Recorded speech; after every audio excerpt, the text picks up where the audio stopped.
தமிழகம் உள்ளிட்ட 5 மாநில தேர்தல் தேதியை அறிவித்திருக்கிறார் இந்திய தலைமை தேர்தல் ஆணையர் ஞானேஷ்குமார். அதன்படி தமிழ்நாட்டிற்கு ஏப்ரல் 23ஆம் தேதி தேர்தல் ஒரே கட்டமாக நடத்தப்பட்டு மே 4ஆம் தேதி வாக்கு எண்ணிக்கை நடைபெறும் என்று தெரிவித்திருக்கிறார். முக்கிய செய்தியாக பார்க்கிறோம்.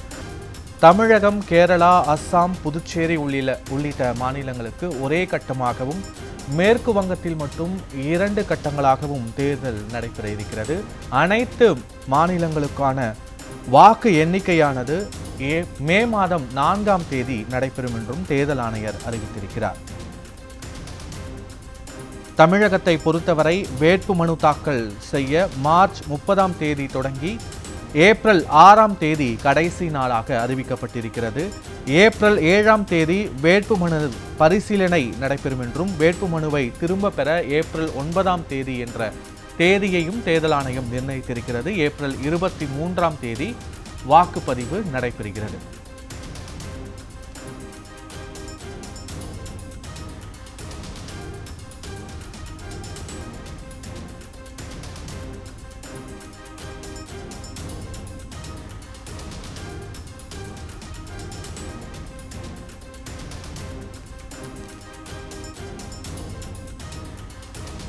தமிழகத்தில் ஏப்ரல் 23ஆம் தேதி தேர்தல் நடைபெற இருக்கும் நிலையில் வேட்புமனு தாக்கல் மார்ச் 30ஆம் தேதி தொடங்கி ஏப்ரல் 6ஆம் தேதி வரை வேட்புமனுக்களை தாக்கல் செய்யலாம் என்றும் ஏப்ரல் 7ஆம் தேதி வேட்புமனுக்களை திரும்ப பெறுவதற்கான கால அவகாசமும் ஏப்ரல் 9ஆம் தேதி வேட்புமனுக்கள் மீது பரிசீலனை நடைபெற்று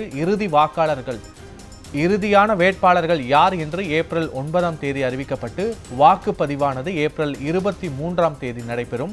வாக்கு எண்ணிக்கை மே 4ஆம் தேதி நடைபெற்று கிட்டத்தட்ட அன்று இரவே அனைத்து வாக்குகளும் எண்ணப்பட்டு முடிவுகள் அறிவிக்கப்படும் என்று தேர்தல் ஆணையர் அறிவித்திருக்கிறார்.